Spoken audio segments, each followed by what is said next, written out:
nin sakhraan ah ayaa waxa uu soo galay masaajidka si uu u dukado salaada. Ilaahayna waxa uu waafajiyey khaatumo wanaagsan. Waa qiso yaab leh. Haddaba inta aynaan muuqaalka u gudagalin, waxaan kaa codsanaynaa inaad like saarto muuqaalka lana wadaagto asxaabtaada si dhiirigelin noogu noqoto una soo badino muuqaalada noocan oo kale ah. Mahadsanid. salaadu waa mid ka mid ah 5 tiir ee ay diintan ku taagan tahay. Qofkii salaada hagaajiyana diinta ayuu hagaajiyey, qofkii salaada ka tagana diinta ayuu ka tagay. maanta muuqaalkeena waxaan kaga hadli doonaa nin sakhraan ah asigoo dhaadhacaya masaajidka soo galay si uu salaada u dukado. Ilaahayna waxa uu waafajiyey khaatumo wanaagsan. ninkan waxaa lagu magacaabi jiray Cabdisalaan. ninkan waxa uu lahaa dabeecad xun. waxa uu maalin kasta cabi jiray khamriga, waxa uuna isticmaali jiray mukhaadaraadka. dadka kalena aad ayay uga cabsan jireen ninkan marka uu waddada marayo, waayo waxa uu lahaa dabeecad qalafsan. marka uu waddada socdana waxa uu wadan jiray toorey iyo wixii la mid ah. dadkana waa uu la dagaali jiray. dadkana waxay odhan jireen, waa nin cabsan oo yuusan idin garaafayn. maalin maalmaha ka mid ah, Cabdisalaan waxa uu soo aaday meelaha kalaabyada ah ee gabdhaha ay ku ciyaaraan. waxa uuna u wacay ninkii meesha joogay ee ka shaqaynayay. waxa uuna u dirsaday dhalo khamri ah, waana loo keenay Cabdisalaan. waxa uu bilaabay inuu khamrigii cabo, wuxuuna daawanayay gabdhihii qaaqaabanaa ee halkaas ku tumanayay.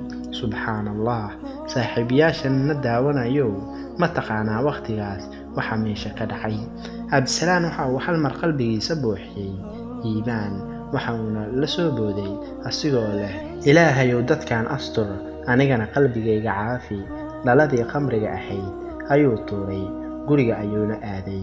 markii uu guriga aaday ayaa waxaa dhacday inuu TV-ga iska shitay asigoo remote control-ka ka bedbedelaya kanalada. waxa uu dul tagay kanal uu nin sheekh ah ka wacdinayay. ninkaasi sheekha ahaa waxa uu ka hadlayay salaada.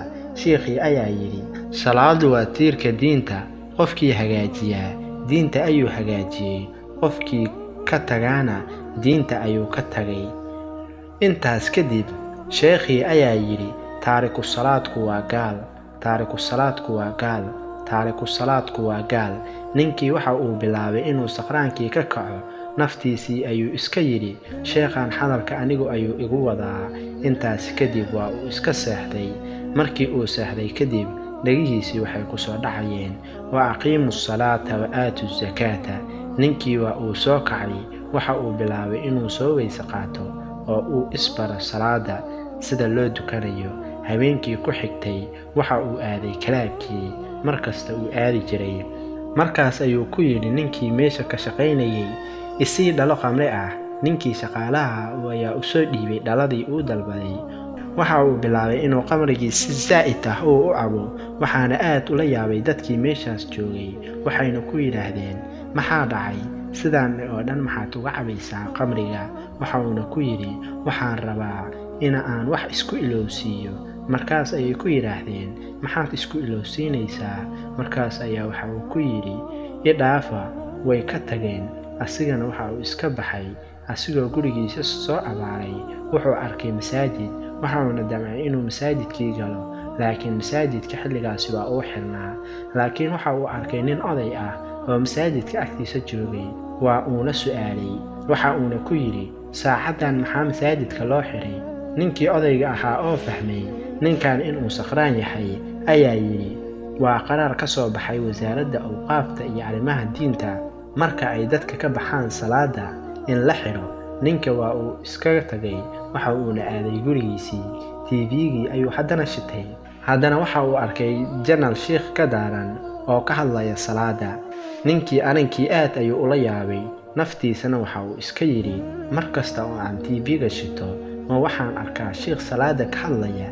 maxay tahay salaadan ay ka sheekaynayaan? ninkii waxa uu raadiyey kitaab salaada ka hadlaya, waa uuna akhriyey. ninkii waxa uu bilaabay inuu aad u jeclaado salaada, laakiin khamrigana aad ayuu u jeclaa. maalintii saddexaad waxa uu aaday kalaabkii. ninkii shaqaalaha ahaa waxa uu ku yidhi, isii dhalo khamri ah. ninkii waa uu siiyey. dhaladii waxa uuna bilaabay inuu zaa'id u cabo ilaa uu ka sakhraamo. markii uu cabistii dhammeeyey ayaa waxa uu soo baxay bannaanka, tagsi ayuuna istaajistay. ninkii sakhraanka ahaa tagsigii ayuu fuulay. ninkii darwalka ka ahaa tagsiga ayaa yidhi, niyow intee ku geynaa? wuxuu ku yidhi, gurigayga oo meel heblaayo ku yaalo igey. intay waddada ku jireen, ninkii tagsiilaha ahaa ayaa waxa uu ku yidhi ninkan, ma sakhraansan tahay? ninkii ayaa yidhi, haa. tagsiilihii ayaa markaas yidhi, maxaa dhacay walaal? ma weydaan ogeyn in qamrigu xaaraan yahay, weliba xaaraannimadiisu ay aad u weyn tahay? ninkii ayaa ku jawaabay, aniga qamriga waan jeclahay, mana awoodo inaan iska joojiyo. tagsiilihii ayaa yidhi, nin yahow ilaahay ka cabso, geerida degdeg ayay ku timaadaa. markii sheekada halkaas maraysay, waxaa la yimid ninkii meeshii uu rabay waa uuna ka degay, laakiin maskaxdiisa waxaa ka bixi weysay ninkii tagsiilaha ahaa warkiisii. waa uu iska seexday. markii uu seexday kadib, waxa uu subaxdii soo toosay asigoo sujuudsan. arrinkaas aad ayuu ula yaabay, waxuuna aaday shaqadiisii. markii uu galabtii ka soo laabtay, waxa uu toos u abbaaray dhanka iyo kalaabkii. markii uu kalaabkii soo galay kadib, waxa uu dalbaday dhalo khamri ah. markii uu cabay, waxa uu soo aaday dhanka iyo xaafadiisii. inta uu waddada ku jiray ayaa waxa uu maqlay aadaanka salaada cishaha. asigoo sakhraansan ayaa waxa uu isku dayay inuu masaajidka galo.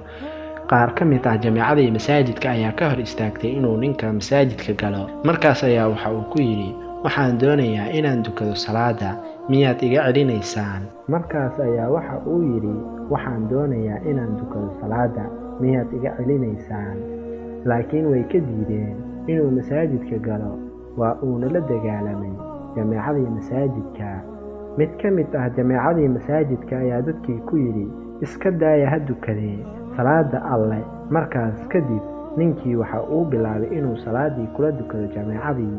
markii uu sujuuday kadib, ma uusan ka soo kicin sujuudii. markii salaadii dhammaatay kadib ayaa waxaa agtiisa yimid nin ka mid ah jamaacada.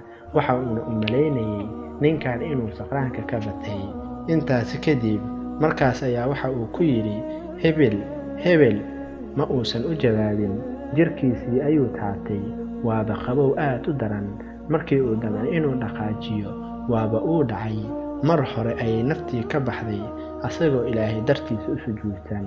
markaas ayaa dadkii masaajidka oo dhan dhawaaqooda isqabsaday, ayagoo leh, maasha allah, waxa uu helay